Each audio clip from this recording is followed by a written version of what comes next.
Jadi didapat hasilnya 25 juta dikali 1 ditambah 6%, dipangkatkan 5, dapat hasilnya 33 juta 455.639. Seperti itu, Pak. Oke ya. Ada yang lain, guys? Ada yang beda hasilnya?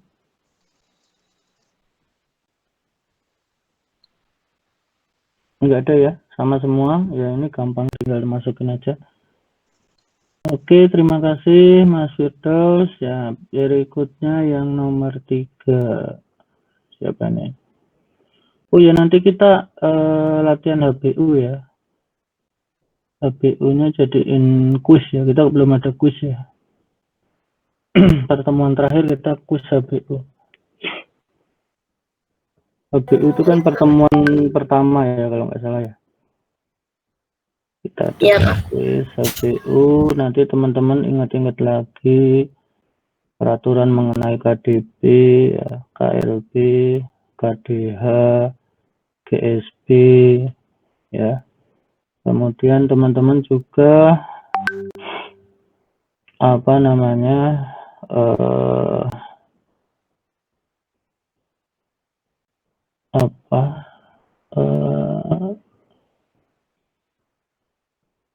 ini ya, luas tapak lahan yang tidak bisa dibangun. Kemudian teman-teman udah pernah disuruh ngitung parkir ya? Parkir indoor, outdoor itu udah pernah ya? Di PAP 2. Udah pernah belum? Jadi kalau ada gedung, kemudian ada GSB depan, semua gedung ukuran 10 kali 15. Di depan itu GSB-nya 5 meter, kanan kiri itu 2 meter, 2 meter, belakang 10 meter. Belakang 5 meter semua ya. Kemudian ada pertanyaan, berapa luas lantai dasar maksimum? Berapa luas lahan yang dapat dibangun? Berapa luas tanah yang tidak diperuntukkan untuk pengerasan, atau itu nanti KDH ya ininya hubungannya. Kemudian berapa parkir outdoor, berapa kebutuhan parkir total, kemudian berapa kebutuhan parkir indoor. Udah ya? Pernah ya? Kayaknya pernah, Pak. Belum ya? Belum, Pak. Belum, Pak. Oke, nanti inilah sekilas nanti kita ini ya. Oke. Kalau KTP udah ya, koefisien tapak basement udah ya, pernah di ini ya. Pernah nggak, guys? Soalnya kan saya nggak ngajar di PAP 2 ya.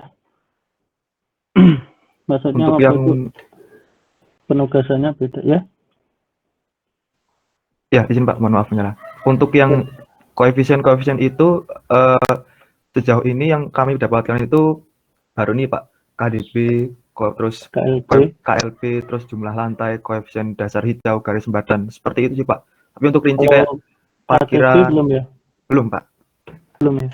Oh ya, nanti saya kasih contoh soalnya deh. Nanti saya kasih contoh soalnya untuk belajar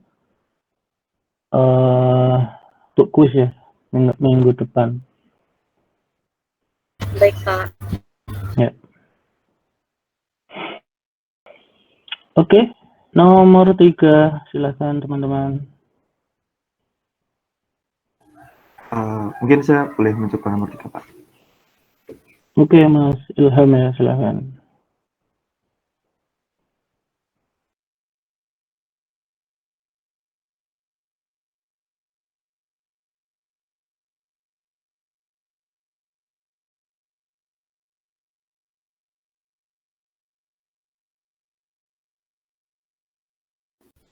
Apakah sudah terlihat, teman-teman?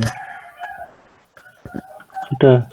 Jadi untuk yang nomor 3 ini sebenarnya saya juga Boleh dibesarin ya, Mas? Iya, Agak baik, Pak, kecil. baik. Untuk nomor 3 ini saya juga ini Pak, mau ada beberapa hal yang ingin saya konfirmasikan. Soalnya ini sependek saya soalnya agak kurang ini Pak.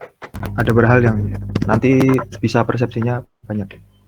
Jadi di sini itu soalnya kami diminta untuk menilai sebuah generator.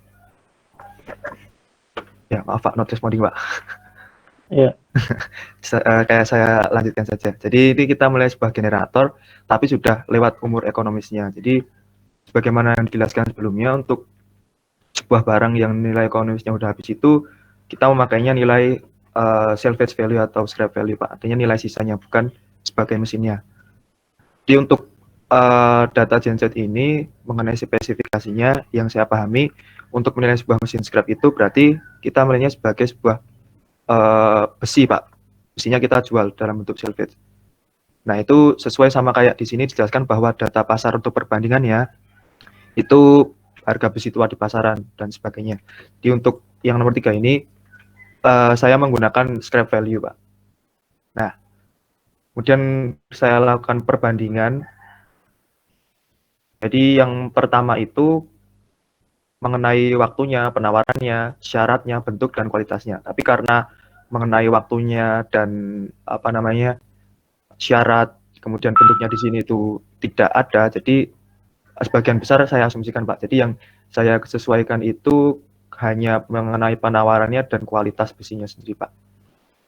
Jadi untuk penyesuaiannya karena waktunya ini sama-sama November 2020 dan di sini tidak ada tanggal penilaiannya, saya 0% kan dulu. Mungkin nanti kalau ada koreksi dari Bapak waktu penilaian saat ini nanti akan saya tambahkan inflasinya Pak.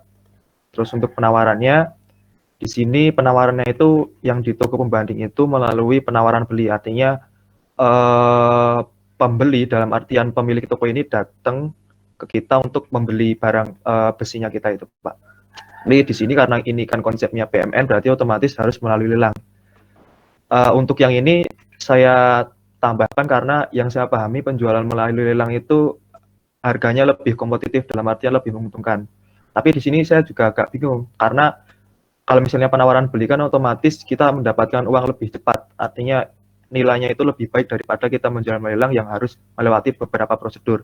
Artinya ini untuk saat ini saya masih bingung Pak. Mungkin Bapak nanti mengoreksi apakah penyesuaiannya itu di plus atau di minus. Terus untuk selanjutnya mengenai syaratnya diambil di lokasi, saya asumsikan sama. Bentuknya juga saya asumsikan potongannya sama-sama bagus. Dan untuk kualitasnya, untuk data pembandingnya sedang. Namun kualitas objek penilaian kita itu baik, sehingga objek pembandingnya kita tambahkan. Di sini angka-angka yang saya gunakan itu sebenarnya hanya sebatas asumsi yang sekiranya wajar Pak. Di sini saya anggap 3% karena jika ini dinaikkan terlalu banyak nanti gap-nya terlalu besar. Ya, jadi gini ya. Ini mohon maaf motong. Jadi asumsi ini bisa jadi setiap penilai itu beda. Jadi kalau Mas Ilham pakai asumsi ini mungkin yang lain mungkin beda ya. Jadi kita nggak bisa asal kalau ketika penilai itu mempunyai judgement. Contohnya ini nih, kualitas ya. 3%. Nah, ini maksudnya ini judgement-nya apa gitu. Kemudian tadi penawaran 5% itu judgement-nya apa gitu. Jadi kita nggak bisa ngomong ini salah atau tidak ya, asalkan nanti pada saat di narasi ya, laporan penilaian ada narasinya itu ditulis ini. Kenapa bisa 3% gitu ya. Kenapa bisa 5% gitu. Oke, Mas ya, nggak apa-apa. Jadi ini artinya berdasar asumsi yang dibuat oleh penilai gitu ya. Jadi tidak ada benar salah, cuman nanti ketika hasil akhirnya itu tidak boleh terlalu berbeda ya dengan penilaian oleh penilai lain ya. Jadi kalau di MAPI itu ada istilahnya penilaian ulang ya. Jadi satu objek itu bisa dinilai oleh lebih dari penilai ya. dan bisa dinilai oleh satu KJPP. Jadi satu KJPP menilai objek yang sama lebih dari satu kali oleh penilai yang berbeda itu boleh. Tujuannya untuk mendapatkan second opinion itu boleh, nggak apa-apa. Jadi semua termasuk di penilai pemerintah itu juga boleh dilakukan penilaian ketika nanti hasilnya kok tidak wajar gitu nilainya. Artinya kok ketika dilelang kok nggak laku-laku, apakah terlalu mahal atau gimana? Nah, itu bisa dilakukan penilaian ulang ya. Ya, silakan Mas, monggo. Ya, baik Pak. Terima kasih tambahnya. Di kemudian jumlah penyesuaian ditambah saja sebagaimana yang kita pahami. Untuk nilai indikasinya kita kalikan saja dari harga awalnya tadi ditambah dengan penyesuaiannya. Untuk pembobotannya, kenapa saya ambil 50-50%? Karena yang saya pahami di sini, kedua toko itu memiliki spesifikasi barangnya itu sama semua, Pak. Di sini penawarannya sama-sama beli, barangnya diambil di tempat, potongannya sama-sama bagus, dan kualitasnya sedang. Jadi untuk pembobotannya 50%, 50%. Kemudian untuk nilai setelah pembobotan, itu dari nilai indikasi dikali pembobotannya. Kemudian untuk nilai rata-rata tertimbangnya otomatis ditambah saja, Pak. Dan didapatkan bahwa nilai scrap gensetnya itu per kilogram 3.780. Dan menurut saya cukup masuk akal karena kondisinya kita itu baik dan ini sedang, kemudian dari data pembanding keduanya kita masih di atasnya. Artinya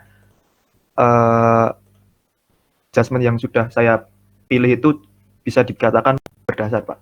Kemudian untuk nilai scrapnya totalnya dikalikan dengan bobotnya ini, Pak, 1.750. Jadi untuk hasilnya demikian, Pak, 6.615.000. Kurang lebih demikian, Pak. Mungkin ada masukan atau teman-teman yang dimudahkan. Terima kasih. Ya. Oke. Adakah yang lain, guys, yang punya pendekatan berbeda?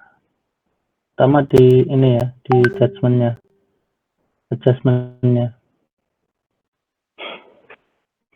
Atau sama semua satu kelas? Izin Pak, saya berbeda Pak. Oh ya, silakan Mas Muhammad, monggo. Izin share screen ya Pak. Ya.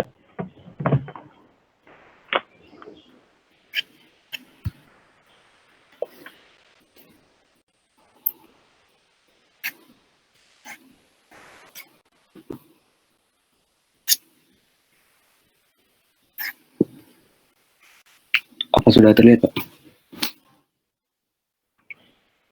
Terlalu kecil Mas, dibesarin Mas. Ya, oke. Nah di sini Pak. Jadi yang berbeda yang pertama pada penawarannya Pak. Karena gini kan, lelang itu kan sebenarnya relatif bisa lebih mahal atau lebih murah, tapi kebanyakan biasanya lebih murah daripada jual beli. Jadi saya bikin lebih murah, jadi penyesuaiannya kayak gini. Terus bentuknya, perbedaan lagi mungkin pada bentuk gitu kan Mbak. Jadi toko A sama B bentuknya potongan bagus, sedangkan pada soal tidak ada keterangan. Jadi saya asumsikan belum dalam bentuk potongan gitu Pak. Terus hasilnya ya ini juga ya, jadi apa, ini kan judgement dari penilai ya, bentuk ini.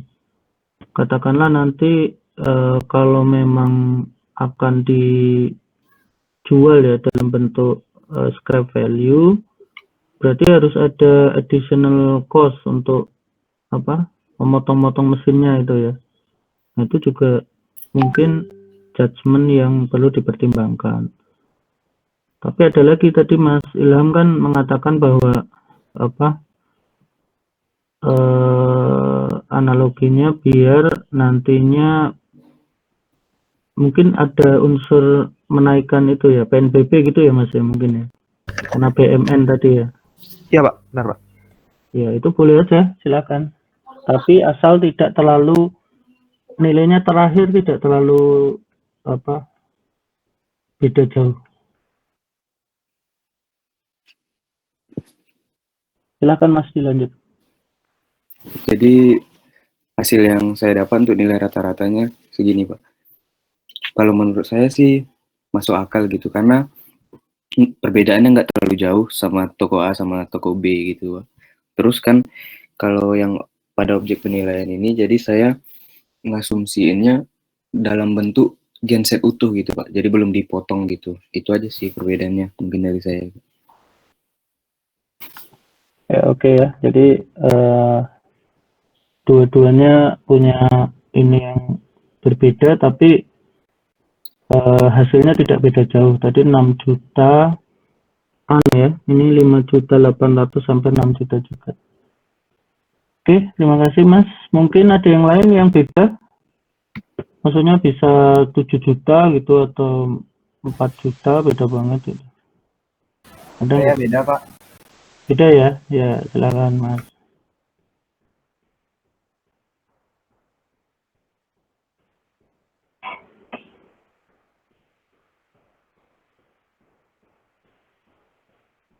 Silakan Mas Farhan kalau mau ini.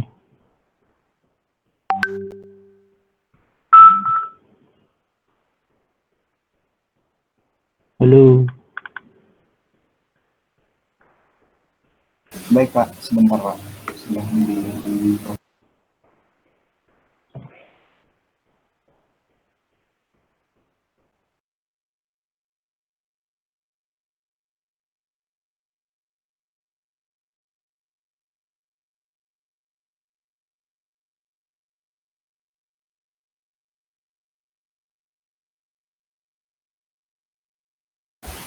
apa sudah terlihat, Pak? Oke, sudah Mas. Silakan. Eh, Bedanya di mana tuh? izin, Pak. Sebelumnya bedanya itu saya sendiri di penawarannya, Pak. Karena kan saya ini asumsinya penjualannya melalui lelang ya, Pak. Berarti dimintanya itu bisa jadi nilai limitnya, Pak. Dan kita tahu kalau nilai lelang itu kan penawaran awalnya itu pasti harganya rendah, Pak. Bahkan bisa jauh gitu, Pak, dari harga pasar ya, Pak. Nah, oleh karena itu di sini untuk bagian penawaran itu saya minus 20%. Karena penjualannya kan jauh di harga bawah harga pasar ya, Pak. Karena kalau lebih tinggi atau sama, pasti orang nggak mau ikut susah ikut lelang gitu, Pak. Lebih baik mereka langsung beli di pasar gitu, Pak. Jadi ada nilai minus. Kemudian mungkin tadi sama juga untuk bentuknya. Karena kan pengolahannya itu kan menjadi potongannya bagus itu, dia memerlukan mesin gitu, Pak. Kayak mesin giling yang besar itu, Pak. Nah, di situ menimbulkan biayanya, Pak. Sehingga ada minus juga perbedaannya. Nah, kemudian untuk kualitasnya sedang dan baik itu saya karena dia lebih baik daripada yang sedang, maka ada penambahan 10%. Oleh karena itu ada total penyesuaian yaitu minus 15%. Di mana dapat nilai indikasinya itu untuk toko A itu 2.890 dan toko B itu 3.060. Dan pembobotannya itu karena kan hampir sama ya, Pak. Jadi 50%, 50%. Di mana nanti dapat nilai akhir per kilonya 2.975. Dan jika dikalikan dengan berat dari scrap genset itu sendiri 1.750 didapat hasil 5.206.000, Pak. Oke. Jadi ini pertimbangannya pada harga penawaran ya, karena lelang ya, karena kalau nggak jauh di bawah harga pasar nggak ada yang ini ya, nggak ada yang mau gitu. Tapi sebenarnya boleh nggak sih kita, karena gini ya, pada saat kita menilai ya jauh di bawah harga pasar, itu ada pertanyaan besar nanti ya ketika kita menghasilkan nilai yang jauh di bawah harga pasar ya.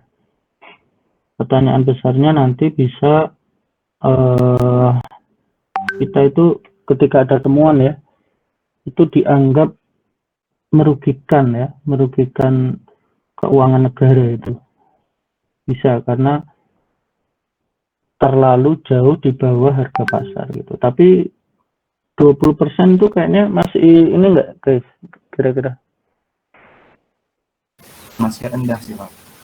Mas di Firda sini ya. itu bahkan 50% atau ke bawahnya. Iya, oke. Mungkin ini masih lah sekitar 5 juta sampai 6 juta masih masuk ya. Oke. Oke, terima kasih Mas Farhan ya.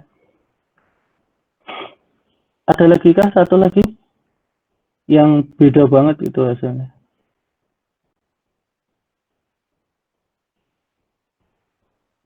Adakah? Kalau tidak ada, kita ini ya, kita akhiri, kita masuk ke apa namanya?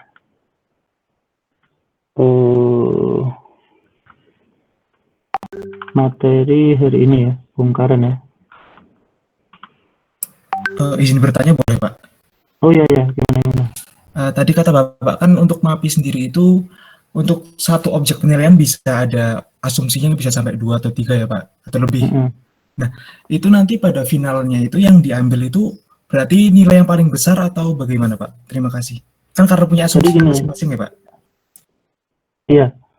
Jadi di KEPI ya, Kode Etik Penilai Indonesia itu di situ ada bahwa selama tidak ada keraguan dari pemberi tugas ya untuk nilai itu tidak perlu dilakukan penilaian ulang ya. Tapi ketika ada keraguan pemberi tugas itu bisa meminta KJPP yang bersangkutan untuk menilai ulang.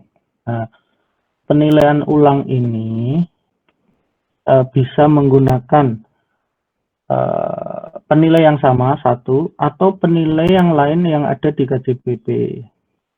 Kalau menggunakan penilai yang lain yang ada di KJPP, ya berarti harus ada syarat tambahan. Ya, syarat tambahannya adalah penilai yang ditunjuk untuk melakukan penilaian ulang itu harus bisa berkomunikasi dengan penilai sebelumnya. Kenapa? Karena ada satu prinsip penilai ya. Teman-teman udah tahu ya, prinsip penilai ada 5 ya. Pertama, integritas, profesionalisme, integritas, kompetensi, kemudian objektivitas, dan yang terakhir apa? Guys.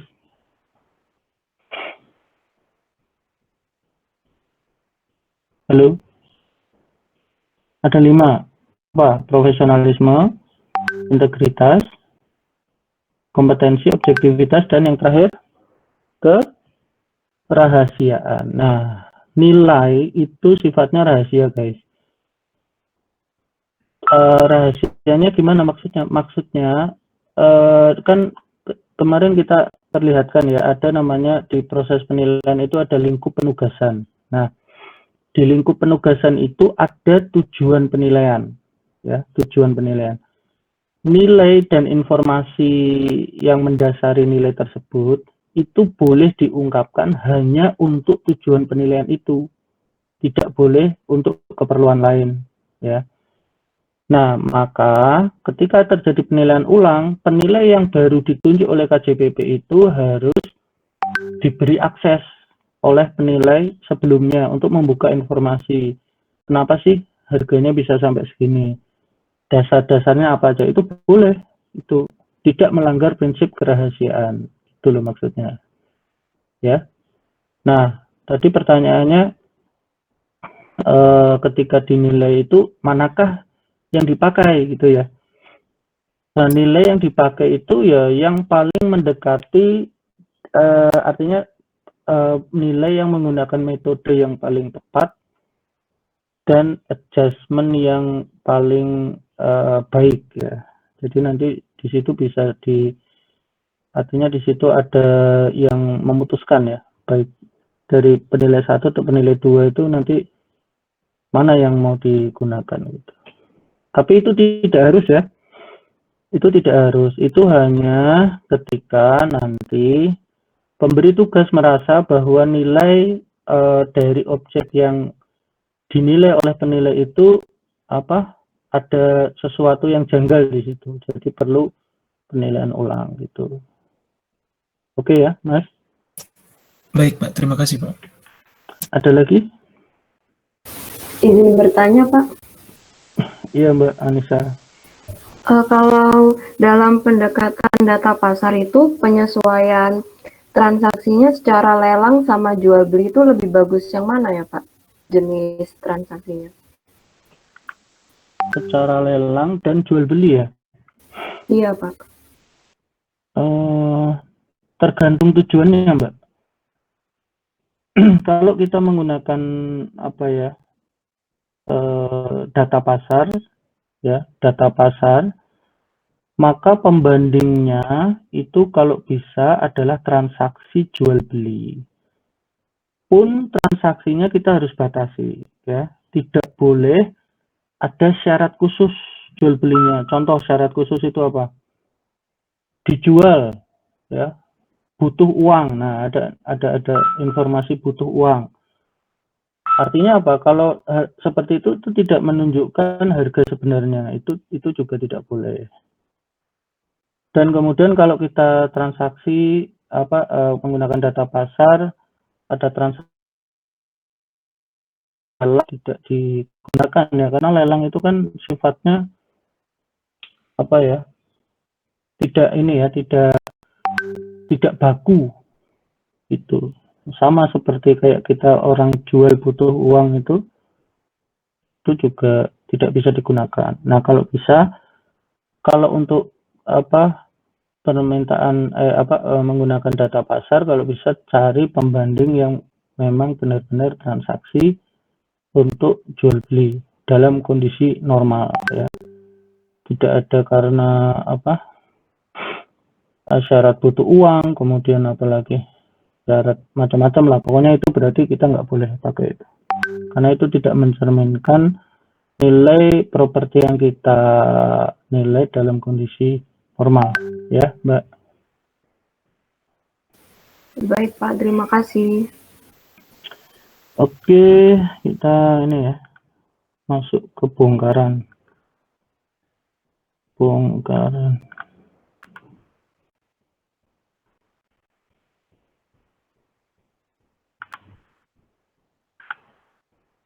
Sudah terlihat ya? Sudah, Pak. Pak. Ya, ini penilaian material bongkaran ya. Jadi ini materi dari Pak Nurbi ya. Nanti ada satu lagi mengenai juknis ya. Juknisnya nanti kita share juknisnya.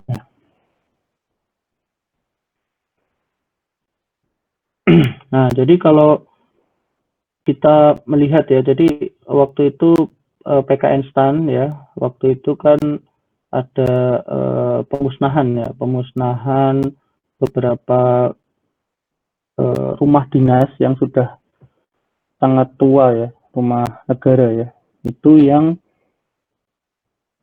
sekarang dipakai untuk beberapa dipakai untuk pembangunan itu ya, asrama ya. Nah, itu juga artinya dimusnahkan dengan cara dibongkar. Nah, ketika kita melihat bongkaran bangunan, itu kita harus melihatnya dalam arti bongkaran ini tidak semuanya itu barang yang tidak berguna gitu ya. Jadi ada beberapa bagian dari bongkaran itu yang ternyata memiliki nilai gitu. Nah, makanya ada konsep ini ya, ada juknis mengenai penilaian bongkaran. Karena meskipun sifatnya bongkaran ya, tapi tetap memiliki nilai ya, tetap memiliki nilai. Nah, pertanyaan yang timbul adalah yang pertama, siapakah yang berwenang melakukan penilaian bangunan yang akan dibongkar? Nah, ini. Kemudian apakah semua material yang ada harus dinilai? Ini juga ya, karena yang disebut bongkaran itu kan macam-macam ya. Ada bata, kemudian ada besi, ya. Kemudian ada kayu, ada baja ringan, ya, ada genteng, ada macam-macam gitu. Apakah semua material harus dinilai? Kemudian bagaimanakah menentukan volumenya ya dan nilai material bangunan yang akan dibongkar. Kemudian apakah biaya bongkar diperhitungkan dalam penilaian bangunan yang akan dibongkar. Nah ini juga ya karena membongkar itu juga memerlukan biaya ya, tidak boleh. Artinya tidak ada yang mau membongkar dalam kondisi tanpa biaya, artinya free, bebas itu nggak ada ya, gratis itu nggak ada. Tetap ada di situ biaya yang yang dikenakan ya untuk membongkar. Kemudian bagaimanakah bentuk laporan penilaian bangunan yang akan dibongkar? Jadi ini ketentuan umumnya ya. Ketentuan umum penilaian bongkaran bangunan adalah penilaian untuk menentukan nilai wajar bongkaran bangunan yang masih mempunyai nilai ekonomis. Nah, ini dibatasi yang masih memiliki nilai ekonomis. Kemudian bongkaran bangunan dikategorikan sebagai BMN selain tanah dan atau bangunan. Ya, meskipun bentuknya bongkaran, yang nggak karuan bentuknya, ya itu tetap BMN ya, masih dalam bentuk BMN, tapi sudah dikategorikan selain tanah dan bangunan. Penilaian bongkaran bangunan dilakukan terhadap material-material bongkaran bangunan yang mempunyai nilai ekonomis dan diperjualbelikan di wilayah tempat bongkaran bangunan berada. Pelaksanaan penilaian bongkaran bangunan dapat memperhitungkan antara lain biaya pembongkaran, biaya pengangkutan, dan atau biaya lainnya yang terkait. Ini juga ya.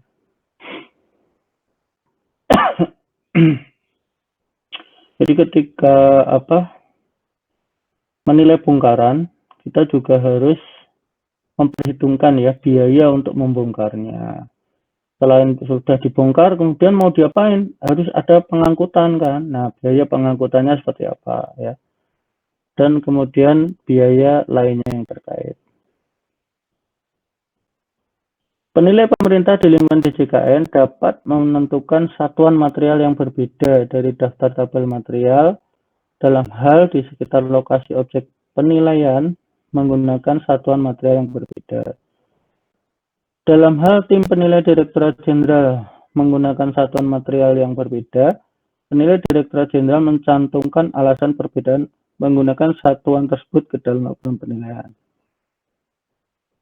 Untuk menghitung bongkaran, ya, pada bangunan yang akan dibongkar, terlebih dahulu dilakukan dengan menghitung jumlah material bongkaran bangunan. Penilai Direktorat Jenderal dapat menentukan besaran volume material yang berbeda ya dari perhitungan material bangunan yang akan dibongkar. Dalam hal penilai meyakini metode volume material yang digunakan lebih tepat. Ya. Jadi prosedurnya itu ada beberapa. Yang pertama, mengidentifikasi bahan material yang masih dapat dijual kembali. Kemudian asumsi cara pembongkarannya, kemudian jenis material. Ya, contohnya macam-macam lah ya. Jadi kalau bongkaran itu ada beberapa bahan material yang memang masih punya nilai ekonomis. Contohnya ada kalau pintu itu dari kayu ya, itu bisa. Kemudian ada apa istilahnya besi ya, besi yang bisa dipakai lagi.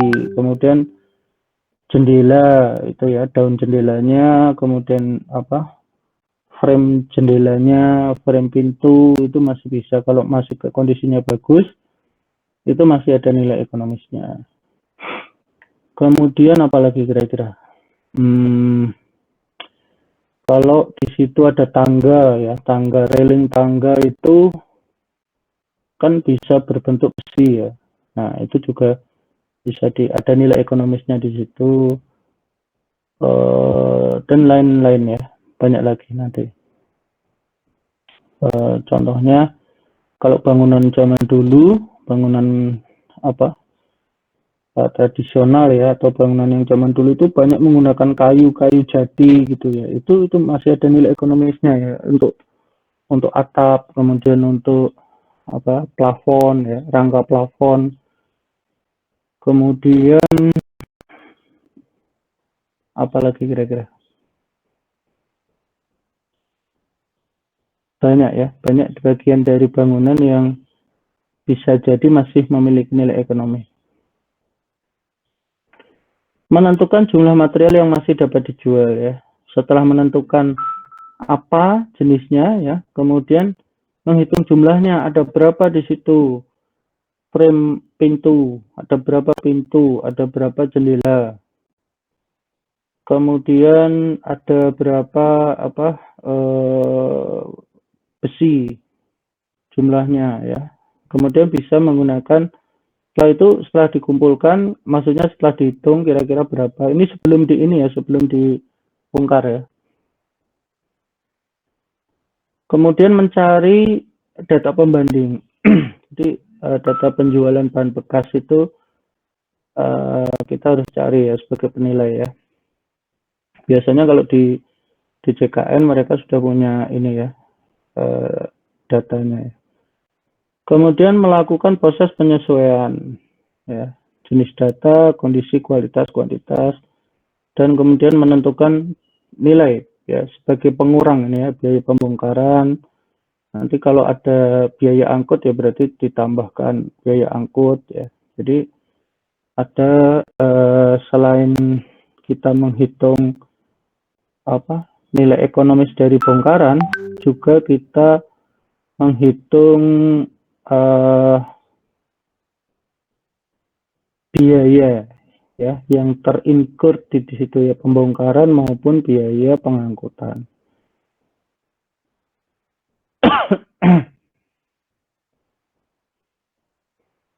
Nah, ini contoh jenis-jenis materialnya ya guys. Ada apa namanya?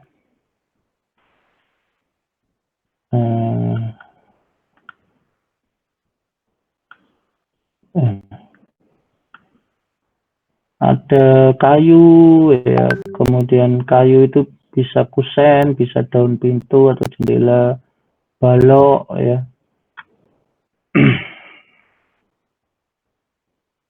Kemudian bahan baja ya, kemudian baja ringan ya. Baja ringan tuh kalau yang sekarang buat atap ya, kanopi ya, atau buat kolom itu bisa ya, baja ringan buat kolom untuk carport semua, atau apa ya, atau besi di sini ya, besi bisa tulangan beton ya, teralis, pagar, daun pintu, besi ya. Ya ada, karena besi pintu itu juga macam-macam bahannya ya. Ada yang pintu itu kayu, ada yang besi, atau pagar. Nah ini pagar juga guys, pagar itu besi ya, atau baja. Dan pagar itu kalau mengelilingi bangunan itu jumlahnya bisa sangat banyak ya, dan itu bisa masih punya nilai ekonomis yang cukup tinggi ya. Semua ada gedung kantor, kemudian di situ ada pagar ya, pagar yang terbuat dari baja atau besi yang mengelilingi bangunan tersebut, maka itu bisa saja masih punya nilai ekonomis yang sangat tinggi. Kemudian bisa teralis ya, kemudian aluminium ya, bisa untuk kusen ya, bisa untuk daun pintu, karena sekarang yang model-model baru itu biasanya pintunya ini ya, kusennya itu dari aluminium yang perumahan-perumahan baru itu.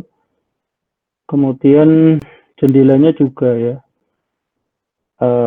Kemudian karena beberapa pertimbangan ya, biasanya pertimbangannya karena lebih tahan lama, karena kalau kayu itu kan ada potensi ya, potensi dimakan rayap satu. Kemudian yang kedua, kayu itu ukurannya ada deformasi kayu ya. Teman-teman pernah memperhatikan nggak? Jadi kayu itu kadang-kadang kalau musim panas ya, itu ukurannya beda ya, sama dengan musim hujan gitu. Jadi kadang ada pintu yang kalau musim hujan itu bisa susah dibuka gitu. Kalau musim panas lebih gampang dibuka. Itu bukan karena ada jinnya ya, bukan, tapi karena deformasi kayu itu. Kayu itu bisa mengembang dan mengecil. Nah, itu mungkin kalau menggunakan kusen dari aluminium ya, frame pintu dari aluminium itu tidak terjadi. Kemudian genteng ya, bisa aja gentengnya itu pakai tanah liat ya, kemudian bisa seng gelombang atau material lainnya ya. Namun di sini di juknis ini ada beberapa syarat ya. Pertama, kalau bahannya kayu, maka panjang minimum yang masih bisa dinilai itu yang 1,5 meter ya. Jadi kalau bisa jangan kayu-kayu kecil kalian nilai itu ya, jangan ya. Artinya apa? Karena panjang ini 1,5 meter ini yang masih bisa digunakan gitu ya. Jadi yang masih ada harganya lah, tanda kutip ya. Kemudian tidak terdapat bagian yang rusak ya, termakan rayap atau lapuk. Nah, ini juga persyaratan yang untuk bisa dinilai ya. Jadi memang nanti teman-teman ya selaku calon penilai ya, itu teman-teman dalam tahap inspeksi penilaian, ini kan dalam tahap inspeksi ya Kak, teman-teman nggak boleh males-malesan ya, karena nanti di struktur bangunan itu banyak banget asumsi ya. Jadi kalau kayu bangunan lebar berapa kali berapa, kemudian di situ ada kayunya, teman-teman harus lihat, cek gitu, ini kayu masih bisa nggak digunakan gitu. Terus panjangnya, kalau perlu, bukan kalau perlu ya, malah wajib bawa meteran itu, penilai itu wajib bawa meteran. Cuman kan sekarang ada meteran tuh yang tembak ya, meteran tembak gitu, jadi lebih canggih lah. Kalau zaman dulu ya meteran, bawa meteran yang benar-benar meteran gitu, yang kayak roll itu kayu digulung serok gitu. Kalau sekarang pakai tembak itu cet gitu, ada ini. Kalau di iPhone tuh ada aplikasinya ya, tapi nggak tahu akurat nggak itu. Teman-teman pernah pakai nggak untuk ngukur luas gitu? Pakai aplikasi itu pernah nggak? Pengguna Android, Pak.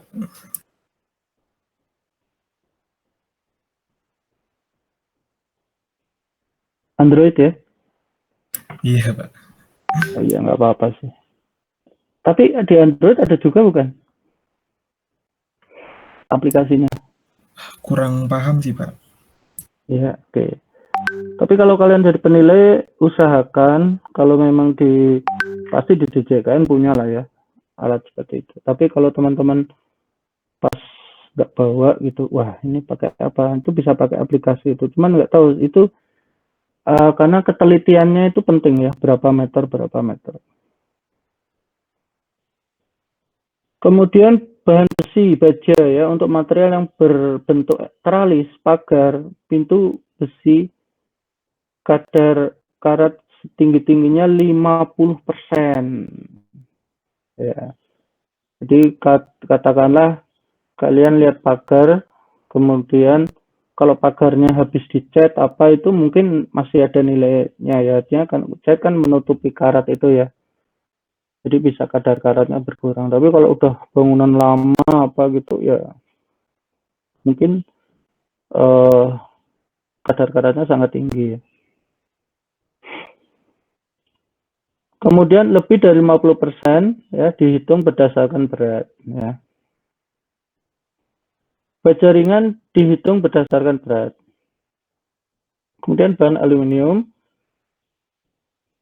Untuk material yang berbentuk kusen dan daun pintu aluminium tidak memiliki kerusakan atau bengkok ya. Di luar ketentuan ini dihitung berdasarkan berat. Jadi kalau bisa ya pada saat membongkar itu juga kita harus ini ya, hati-hati gitu. Kita juga harus apa? Memastikan bahwa karena kalau membongkarnya asal ya nanti bahan-bahan ini bisa saja rusak ya. Kemudian bahan lainnya ya tidak memiliki kerusakan yang mengakibatkan tidak berfungsi ya. Untuk material tank asbes spandek ya, ukuran serendah-rendahnya 1,2 kali 1,2. Untuk material triplek asbes gipsum akustik komposit panel GRC, ya ini 1 kali 1 meter. GRC itu seperti gipsum ya, cuman GRC itu biasanya untuk bangunan yang modern ya. GRC itu kelebihannya dia lebih anti air ya, GRC itu. Tapi saya kurang update ya. Lebih mahal mana GRC sama gipsum guys? Kira-kira? Mungkin mahal GRC ya, karena GRC itu ini bangunan-bangunan baru yang pakai GRC. Teman-teman tahu nggak?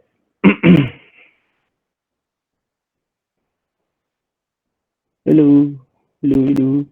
Iya Pak, betul Pak. Saya di rumah saya pakai gipsum, itu udah hancur semua gara-gara kena air. Oh, ya betul. Lebih mahal memang.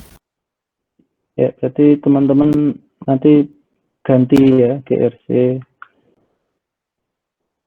Tapi ya tetap aja sih. Maksudnya walaupun anti air tapi tetap ada usianya ya, usia. Tapi ini biasanya kalau plafon gitu ya, untuk bangunan yang tua gitu ya, yang sudah kondisi mau dibongkar itu biasanya pada jebol-jebol semua. Nah ini bagian bangunan ya guys, ini namanya balok beton ya. Ini jadi ini balok beton itu maksudnya balok ya, terbuat dari rangkanya ini adalah besi ya. Kemudian ada betonnya atau semennya ini. Kemudian ini balok baja. Balok baja itu biasanya ini konstruksi yang nilainya tinggi nih ya, lebih mahal balok baja daripada balok beton ya. Ini contohnya di mana ini guys, yang kalian pernah lihat nggak konstruksi bangunan menggunakan balok baja ini guys? Kayaknya di pabrik ya Pak? Ya di pabrik ini biasanya sering ya pakai ini balok baja.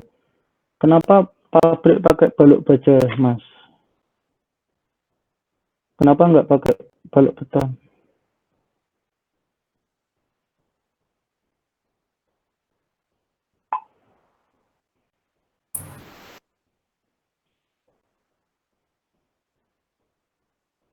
Halo.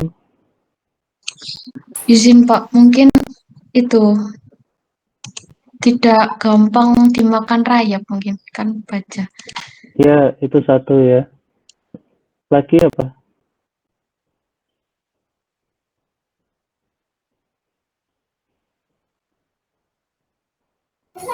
Mungkin ini Pak, biar hemat tempat Pak.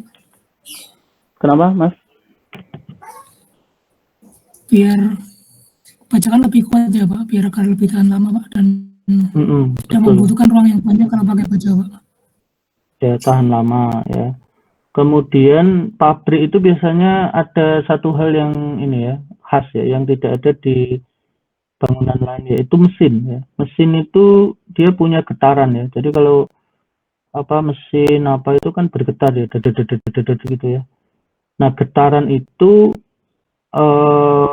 mempengaruhi bangunan itu. Jadi bangunan yang menggunakan balok baja ini lebih tahan terhadap getaran gitu ya, daripada yang menggunakan beton ya. Nah itu mungkin salah satu pertimbangan. Di samping tadi tahan lama, kemudian tahan rayap dan sebagainya ya. Cuman baja ini ada kelemahannya, dia harus di-maintain ya. Jadi harus untuk mengurangi korosi dia harus dicat ya, berulang itu. Jadi setiap berapa tahun sekali dilakukan perawatan cat ya. Catnya itu anti korosi ya. Oke. Nah, ini bagian bangunan ya, pintu kayu, pintu aluminium ya. Nah, ini kusen aluminium ya. Ini masih ada nilai ekonomisnya. Apalagi kalau nanti kusen aluminiumnya itu jadi pintunya kayak pintu apa ya, folding gitu. Kusennya aluminiumnya tebal, nah itu mahal ya. Nah, ini juga ada yang kantor menggunakan pintu besi gitu ya. Biasanya pintu besi itu di mana, guys? Pernah lihat nggak kalau di gedung K itu ada nggak pintu besinya? Kalian udah lama nggak ke gedung K ya? Iya Pak, udah lama Pak. Lupa Pak. Lupa ya. Biasanya pintu besi ini ini apa? Pintu apa? Emergency exit itu ya. Nah, itu pakai pintu besi itu. Nah, itu mahal itu ya, karena ini kan apa? Kalau kondisinya masih bagus ini bisa dipakai lagi. Masih ada nilai ekonomisnya ya. Nah, ini kolom berikutnya. Ini ada bangunan menggunakan kolom kayu, ya kolom beton. Nah, ini kolom baja ini juga ya. Nah, ini juga punya nilai tersendiri ya. Nanti teman-teman kalau menilai ini sudah ada formnya biasanya ya. Tinggal teman-teman mengukur berapa meter. Ini kolom baja ringan. Nah, ini yang saya bilang tadi. Biasanya untuk carport ini ya, ini carport. Nah, ini potongan atap. Nah, ini ya. Ini biasanya menggunakan baja ringan. Nah, ini juga ada ininya ya, ada apa istilahnya? Ada ukurannya gitu. Jadi setiap ini berapa meter ya, setiap berapa meter gitu. Jadi developer yang nakal itu mereka cari keuntungannya di sini ya. Jadi bangunan itu sudah ada ininya, ada apa ya istilahnya guidance ya. Kalau bentuknya seperti ini, sudut berapa derajat, kemudian harus ada berapa apa namanya baja ringan yang di sini gitu ya. Nah, ini ada yang jaraknya itu ya, kalau developer nakal mereka renggangin gitu ya. Jadi kalau harusnya setiap 1 meter katakanlah ya, dia renggangin 1,5 gitu. Jadi untuk mengurangi ini ya, mengurangi baja ringannya gitu. Tapi itu sangat apa berisiko karena kekuatan struktur menjadi berkurang. Nah, itu biasanya di bangunan-bangunan rumah lah ya. Teman-teman kalau lihat di developer itu dia bilang atap baja ringan gitu. Tapi baja ringannya kayak gimana? Sesuai enggak? Karena baja ringan ini pun, guys, ini kalau kalian ke toko bangunan, ini banyak banget ininya. Levelnya ya. Dari yang level yang paling bagus sampai yang ke SNI, sampai yang nggak ada mereknya gitu. Nah, ini memang itu ya. Makanya kalau Nabi itu kan selalu memerintahkan kita ya agar menjadi orang yang amanah, jujur. Itu nanti biasanya developer yang nggak jujur, yang nakal itu mereka cari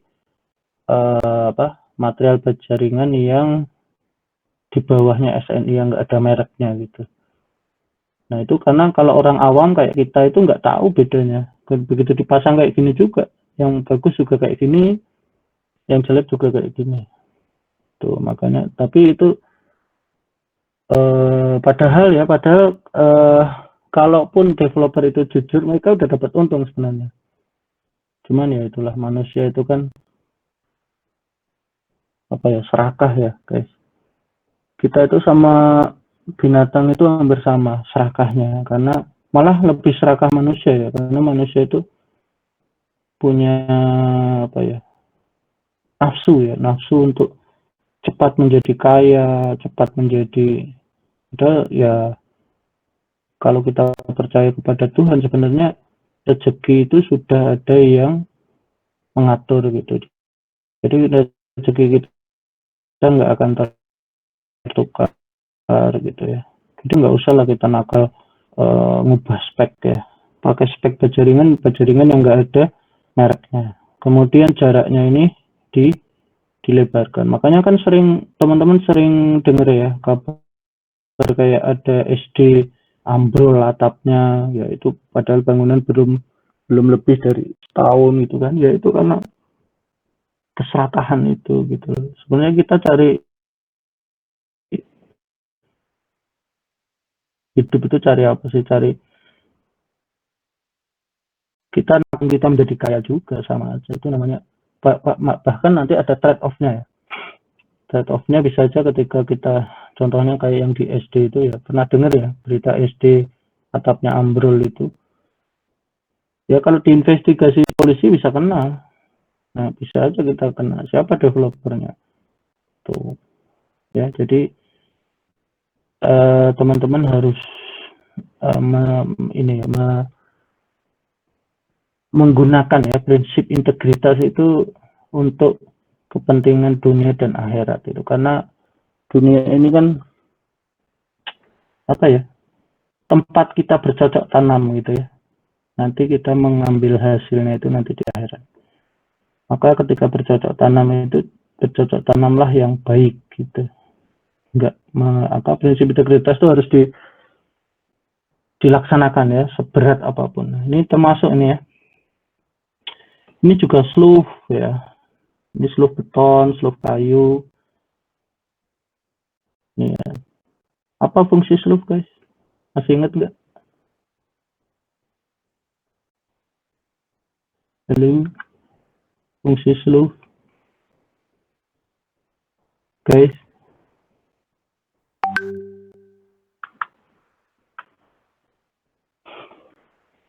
Guys. Ya. Menahan apa? Beban dinding, Pak. Menahan beban dinding. Apa hanya itu? Menyebar beban dinding ke pondasi ya, Pak. Iya, betul. Meratakan beban sluff itu ya. Jadi beban itu diratakan oleh sluff ya. Jadi sluff ini meratakan beban baik dinding dan juga beban di atasnya. Berikutnya ini rangka plafon kayu ini juga ya. Ini masih memiliki nilai ekonomi. Kemudian genteng ya, genteng tanah liat ya, genteng yang berbentuk keramik ya, genteng kaca, genteng aspal ya, genteng asbes, ini macam-macam ya jenisnya. Dan ini pun nilainya juga bermacam-macam ya.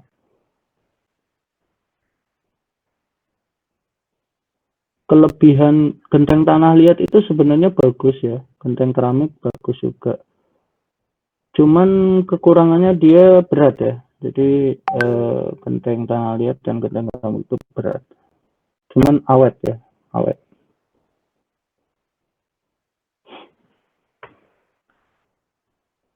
Nah ini yang berikutnya genteng beton ini ya. Ini untuk perumahan-perumahan elit biasanya pakai ini ya, genteng beton ini. Modelnya macam-macam. Nah ini spandek ya, kemudian asbes, seng. Nah spandek ini kadang bisa dijadikan untuk atap ya, tapi juga bisa dijadikan untuk pengecoran ya, pengecoran lantai di atas ya. Lama kita mau bikin dak lantai 2, lantai 3 ini bisa pakai spandek. Hasilnya lebih halus ya daripada memakai kayu untuk alas pengecoran. Tapi memang lebih mahal ya. Nah spandek ini ada 2 guys. Jadi ada beberapa tukang yang nanti setelah jadi ya apa namanya, setelah jadi betonnya ya, kemudian dia copot ini spandek, tapi ada yang enggak, yang ditanam langsung gitu.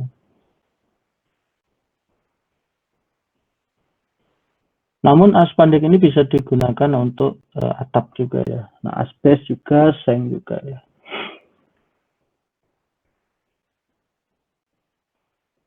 Ini paving block, bentuk-bentuknya seperti ini ya. Ini paving block ini juga ada harganya guys ya. Jadi kalau teman-teman beli itu harganya per meter biasanya ya. Jadi per meter berapa. Nah, ini juga apa namanya, paving block ini juga macam-macam grade-nya ya. Grade A, B, C gitu ya. Jadi nanti tergantung, kalau yang grade yang paling bagus yang buat perumahan-perumahan elit itu paving blocknya per meternya mahal ya, sekitar per meter itu kan per meter persegi ya, itu setahu saya hampir 80-an ribu gitu ya yang bagus itu. Nah, bedanya apa? Nanti bedanya di kekuatannya ya. Kekuatannya pada saat masang paving itu juga kita harus lihat ya. Jadi masang paving itu nggak sembarang juga. Jadi tanah itu dikeraskan dulu. Ya. Setelah dikeraskan, kemudian di situ ada pemberian krakal ya, atau krakal itu batu-batu kecil itu ya. Krakal kemudian ditutup sama pasir ya. Nah, setelah ditutup pasir itu kemudian di atasnya dipasang paving block. Nah, ini lagi ya, kita ngomong developer nakal. Developer nakal ini biasanya masang paving itu, jadi di projectnya itu kan ada ya, semua satu paving block kontraknya dia 100.000, tapi dia beli paving block yang ukuran, bukan ukuran, grade paling bawah yang 25.000 katakanlah 1 meter persegi. Nah, terus pada saat pemasangannya pasirnya dikurangi, krakalnya dikurangi. Jadi pavingnya jelek, bantalannya jelek. Akibatnya apa? Akibatnya ada Fortuner lewat langsung ambles. Kemudian itunya apa namanya, pavingnya itu kena hujan, hancur. Nah, itu guys. Pernah kan lewat paving block hancur? Di PKN Stan ada itu yang arah arah Gedungka ya, parkiran Gedungka itu kan pavingnya hancur. Itu paving jelek itu, bukan paving bagus. Coba kalau teman-teman ke Green Lake. Green Lake itu di Jakarta Barat ya. Itu perumahan elit ya, Agung Podomoro, itu pakai paving yang kualitas nomor 1 itu.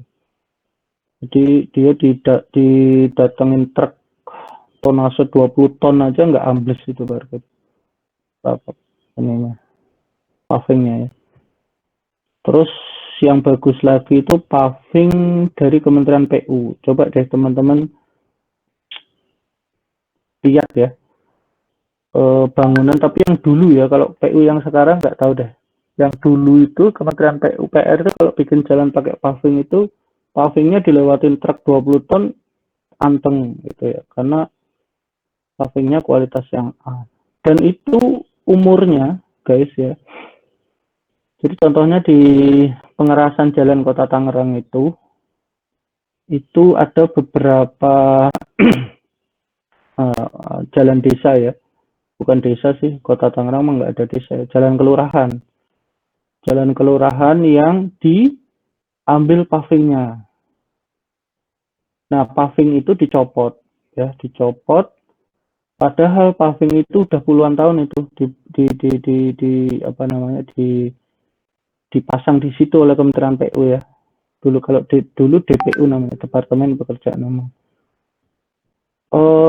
Meski tujuannya apa dicopot, untuk diganti beton, itu beton. Nah, setelah dicopot ternyata paving itu masih bagus dan itu masih dijual, masih laku guys. Padahal itu udah puluhan tahun itu paving itu. udah dilewati bertonton gitu, tapi masih bagus. Makanya itu masih punya nilai ekonomis ya, paving itu. Kemudian marmer ini juga ini ya. Terus granit juga hati-hati guys ya. Granit ini hati-hati loh. Teman-teman ada yang rumahnya pakai granit nggak? Guys. Ada, Pak. Ada ya. Nah, Pak, granit ini sangat mahal. Satu ya. Kedua, granit kalau kita lihat di spek rumah ya, rumah dijual, terus fasilitas lantainya granit, itu kita harus tanda tanya dulu granit apa gitu ya, karena granit itu mahal. Dan sekarang itu ada keramik dengan permukaan seperti granit gitu.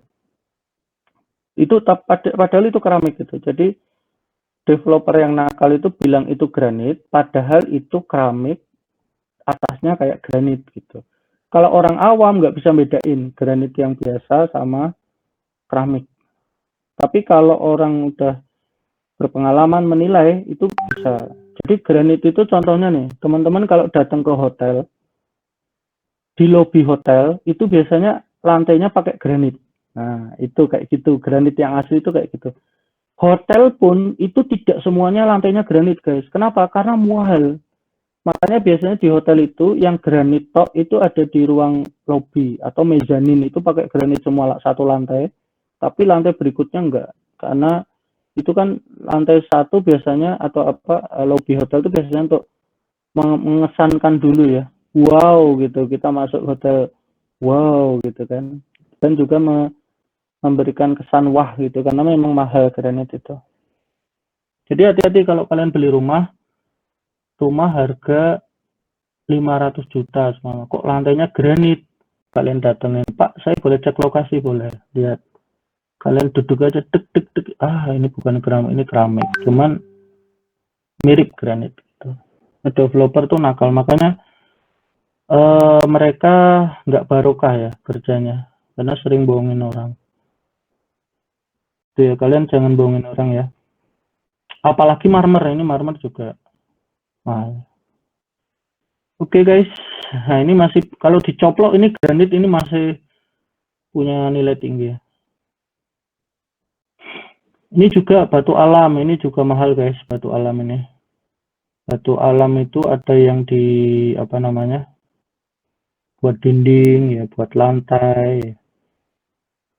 Saya pernah lihat rumah di daerah Discovery, lewat itu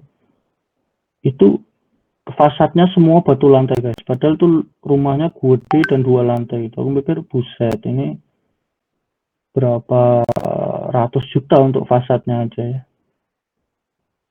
Batu alam pun bervariasi guys, ada yang murah, ada yang mahal ya, tergantung. Dan pada saat pemasangan batu alam ini ada treatment tertentu ya. Jadi dia harus diberikan treatment agar warnanya alami itu keluar. Kemudian tralis ya. Tralis ini biasanya besi ya, dan ini masih ada harganya ini. Kalau di perumahan-perumahan itu biasanya yang belum ada tralisnya mereka nambah tralis, bisa aja mereka nyopot dari tempat lain ya, kemudian dipasang kalau ukurannya sama, karena ini tahan lama dan masih ada harganya. Kemudian pipa PVC ini juga ya, cuman mungkin lebih nggak berguna ya, maksudnya tidak bernilai ini pipa PVC. Tapi kalau yang tralis, batu alam, granit, marmer tadi masih ada harganya. Ini contoh konstruksi.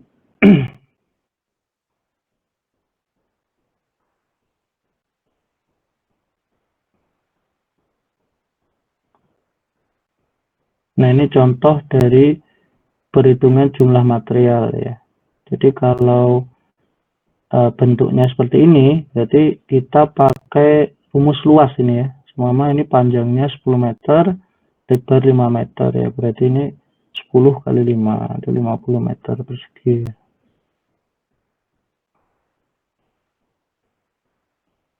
Nah, ini contoh perhitungannya. Rumus sama dengan panjang bangunan dibagi jarak antar kasau ditambah 1 ya. Jadi ini jarak antar kasaunya berapa tadi?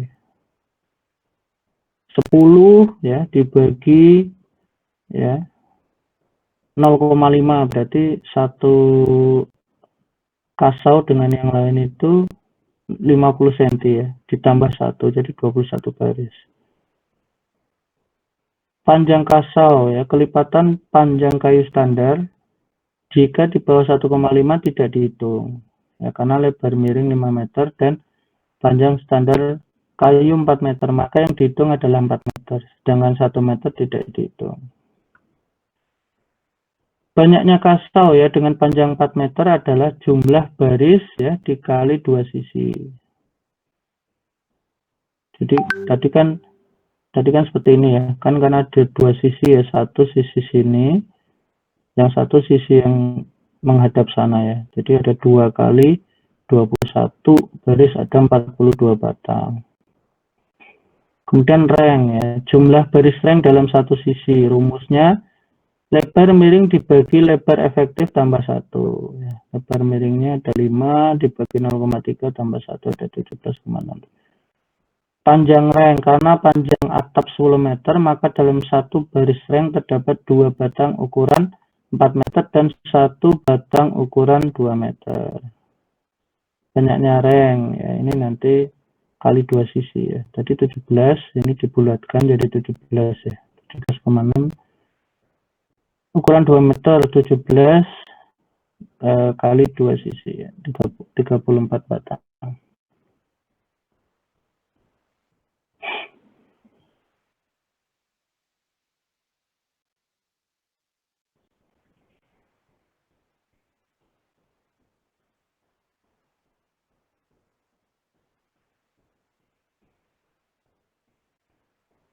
Perhitungan volume kayu, contoh kuda-kuda, kayu kelas 1, kayu kelas 2. Ini volume kayu bangunan ya per 9 meter persegi 9 meter kubik ya, itu 0,006331.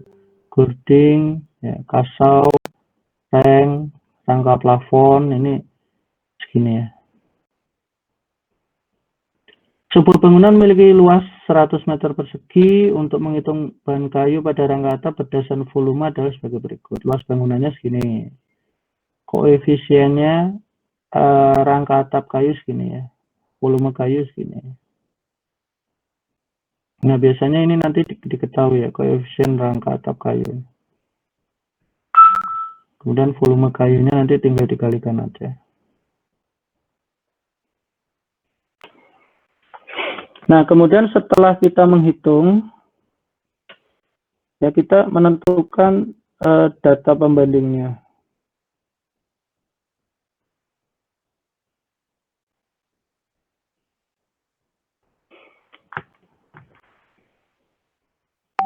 Data pembanding kesamaan jenis material, ukuran, satuan jual, pengangkutan ya.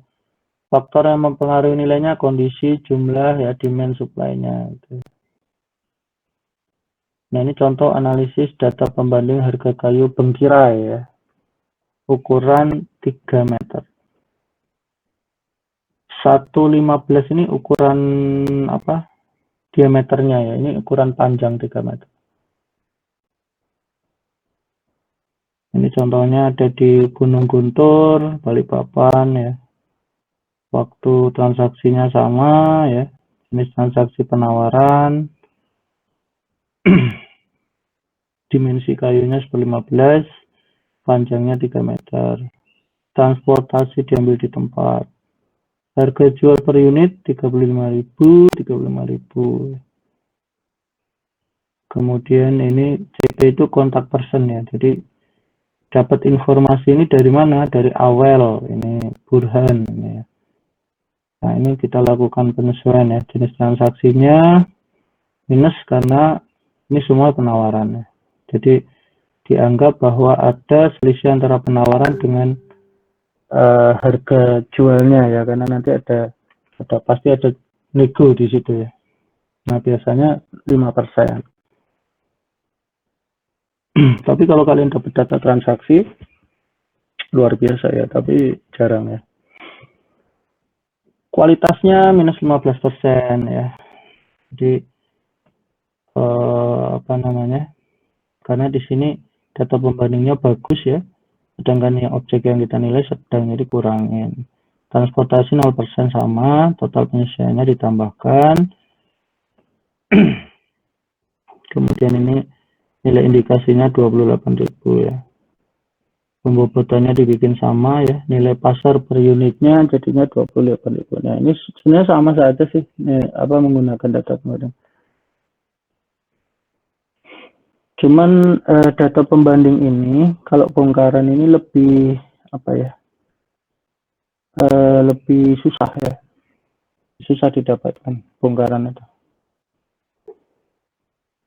Tapi bisa. Jadi susah itu bukan berarti nggak bisa ya. Nah, biaya bongkar ya, nilai material dari bangunan yang akan dibongkar adalah nilai pasar dikurangi biaya bongkar. Nah, ini biaya bongkar. Jadi nanti ini di sini juga ada negosiasi ya. Jadi jangan pernah pada saat ini ya, pada saat kita menilai itu kita juga harus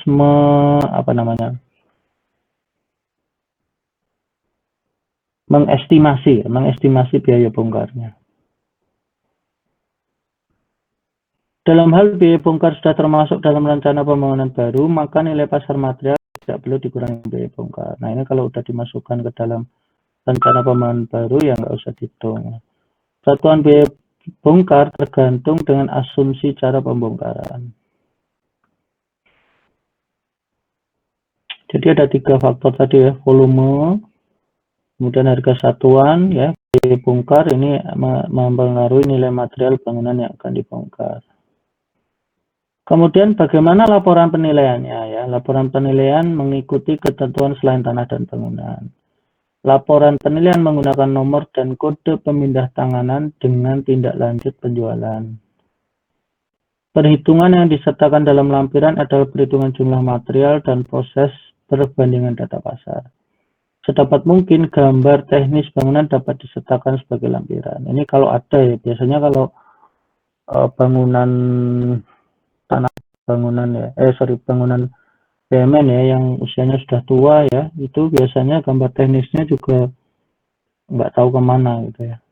Kalau ada nggak apa-apa.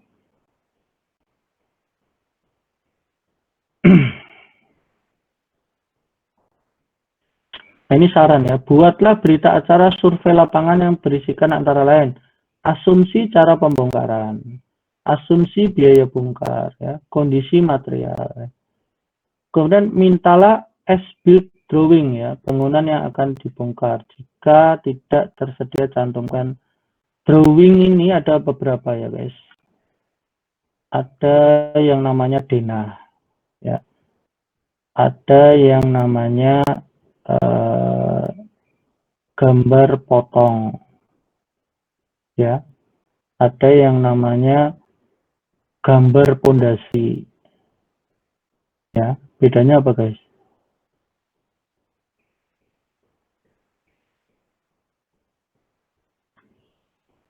Dan ada yang disebut as-built drawing. Ini bedanya apa?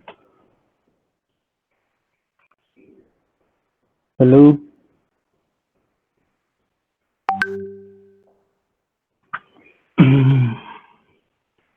Guys, jangan tidur. Izin Pak, bisa diulangi nggak ya Pak? Ya, jadi kalau dalam gambar teknik itu ya, itu ada istilah namanya denah, ya. Kemudian ada yang namanya gambar potong, ya. Kemudian ada yang namanya as-built drawing. Kemudian ada yang namanya gambar pondasi. Nah, apa tuh? Bedanya apa tuh?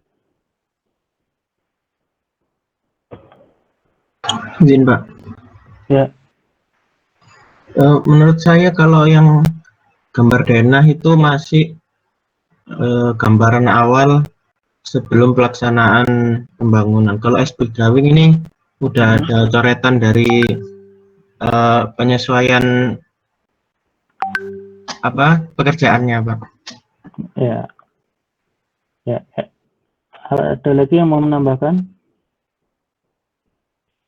Harus beda kalau kamu di ini di DJKN ya, Pak, saya minta gambar denah. Oh, nggak ada gambar denahnya, Pak, tapi ada gambar potongnya gimana? Nah, terus, gambar potong apa ya?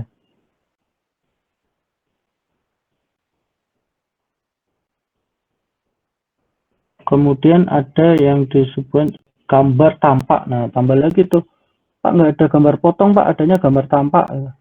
Bedanya apa itu?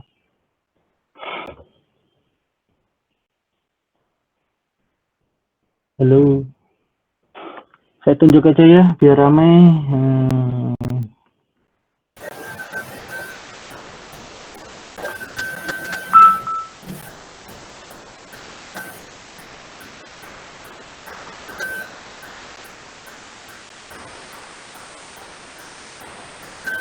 Mbak Pube, apa Mbak Pube? Gambar potong, gambar tampak, gambar pondasi, bedanya apa?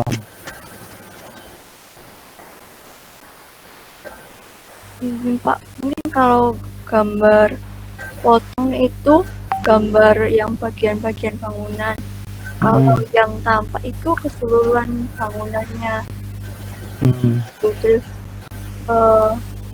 ya. Siapa lagi yang mau menanggapi?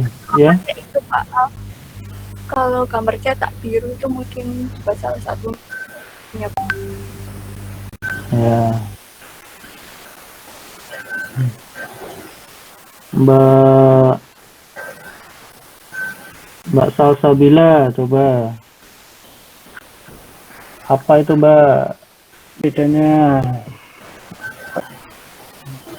Izin Pak, kalau gambar denah itu mungkin kedua dimensinya gitu. Terus gambar dua dimensi maksudnya apa?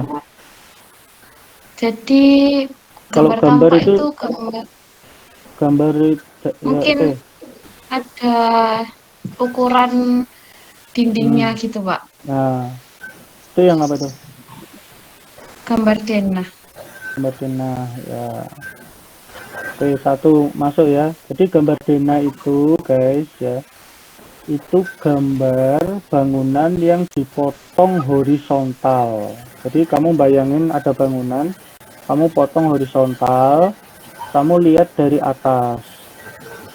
Nah, di situ gambar denah itu biasanya ada ruang tidur, kemudian ruang tamu, itu ada ukurannya apa segala lengkap, tapi itu potong horizontal. Jadi kebayang ya, potong horizontal itu gambar denah.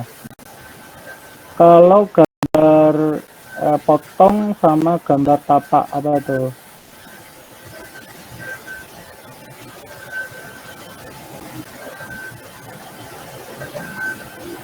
Yang lain ya, selain Mbak Salsabila.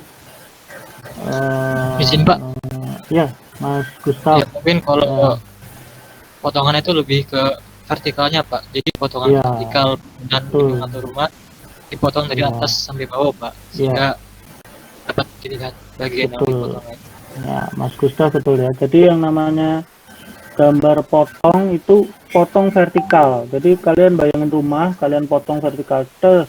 Nah, jadi kelihatan di situ kolomnya tinggi berapa, kemudian dindingnya tinggi berapa,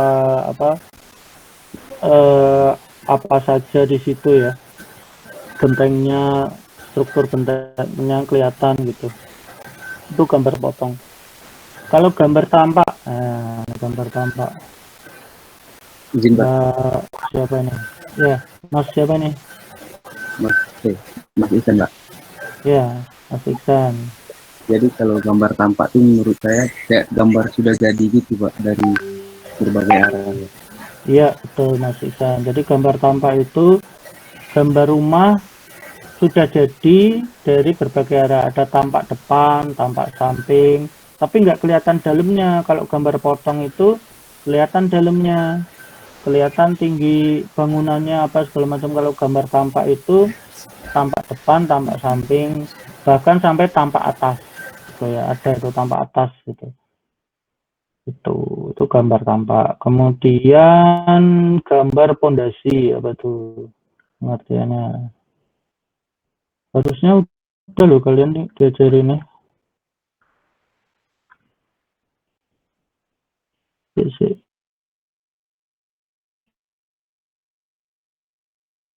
Mbak siapa ya?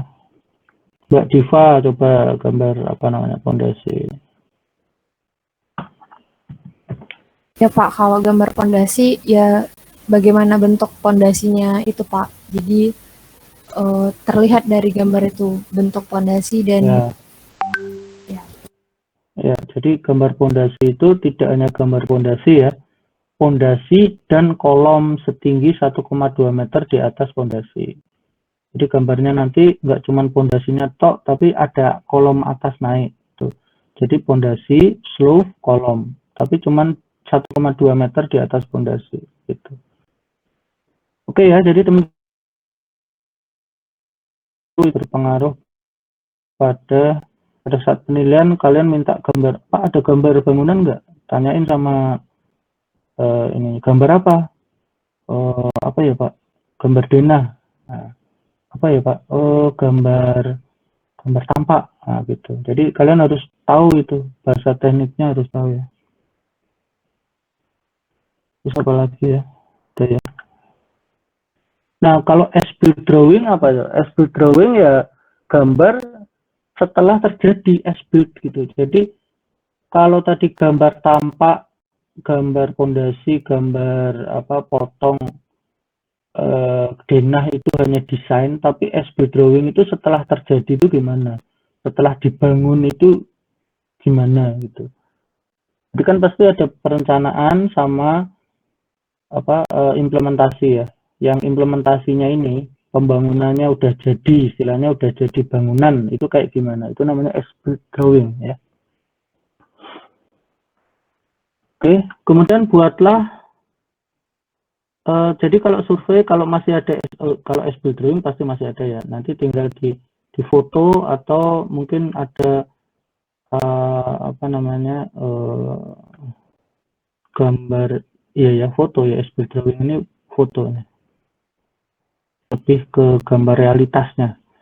Buatlah kesepakatan tentang bahan yang masih dapat nah ini juga. Nah, setelah kita lihat tadi kira-kira apa yang bisa punya nilai ekonomis, maka kita jual, bisa apa? Kita tentukan nilainya. Oke, sudah selesai guys.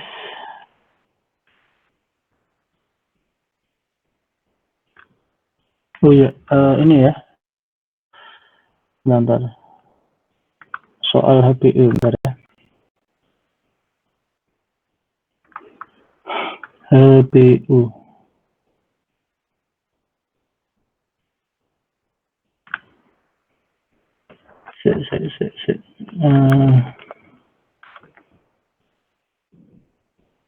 Kalian weekend ngapain guys?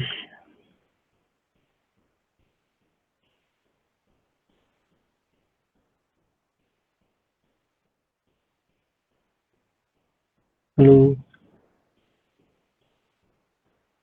Istirahat Pak.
Mana ya filenya?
Oke ya, coba kita share. Nih, kelihatan nggak guys? Ini mungkin terlihat Pak. Apa? Catat aja ya. Catat aja. Contohnya gini. Ini ada jalan ya. Jalan, kemudian ada bangunan, ya, tanah. Ini ada ukurannya 32 cm, ya, yang menghadap jalan. Kemudian 48 cm ini yang menjorok, ya, menjorok dari jalan. Kemudian skala yang digunakan 1:150. Ya, pertanyaannya, berapakah luas tanah yang sebenarnya? Ya, kemudian luas luas lantai dasar bangunan diizinkan, luas lantai bangunan maksimum, berapa ketinggian bangunan. Atau ini deh dicatat dulu ya guys, nanti dikerjakan, terus nanti kita bahas pertemuan depan. Ya. Dicoba-coba dulu aja. Salah itu ya namanya belajar, ya mesti ada salahnya. Sudah dicatat? Kayaknya di foto aja nggak apa-apa biar cepat.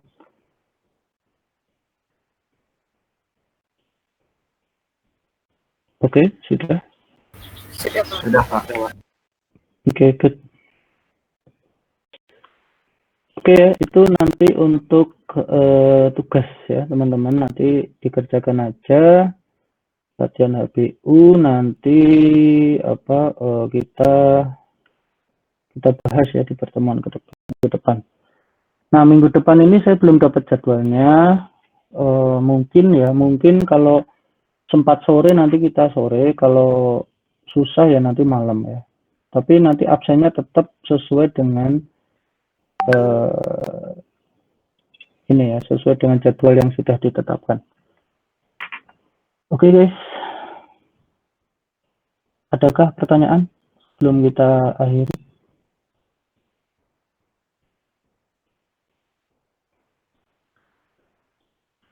Halo? Nggak ada? Oke, nanti itu HBU silakan dicoba, walaupun pekerjaan pribadi, tapi nanti bolehlah saling kerjasama. Kan mungkin teman-teman ada yang lupa gimana cara ngukurnya ya.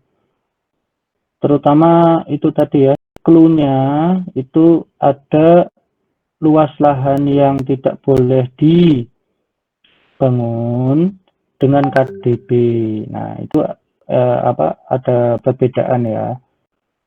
Pada saat nilai luas tanah yang tidak bisa dibangun itu lebih besar dari KDB, ya, maka yang diambil adalah KDB. Jadi yang paling kecil, ya, yang paling kecil. Kalau luas tanah, kalau KDB-nya lebih besar dari perhitungan luas tanah yang tidak dapat dipakai, tidak dapat dibangun, maka yang digunakan adalah luas tanah yang tidak dapat dibangun, ya. Oke? Itu clue-nya ya untuk soal ini. Guys, oke ya? Baik, Pak. Kalau tidak ada pertanyaan, kita akhiri pertemuan kali ini. Sampai jumpa di minggu depan ya. Selamat pagi, salam sejahtera bagi kita semua. Wassalamualaikum warahmatullahi wabarakatuh. Waalaikumsalam warahmatullahi wabarakatuh. Terima kasih Pak. Oke. Ya.